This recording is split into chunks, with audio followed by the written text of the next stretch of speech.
আমি তোমাদের সামনে একটা নাচের পারফরমেন্স করব। ভালো হবে কিনা জানি না, বাস আমার মানে তোমাদেরকে উৎসাহ দেওয়ার জন্য আসছি। এখন তো বসন্তকাল, কোকিলের যন্ত্রণা নেয়, একদমই ঘুমাতে পাচ্ছি না।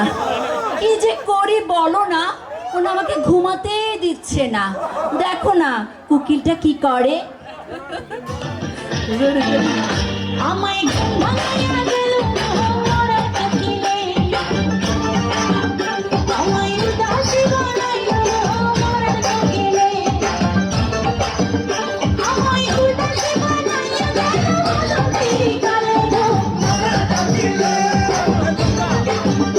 আমায় উদাসী বানাইয়া গেল বসন্তের কালে গো মোরা কোকিলে।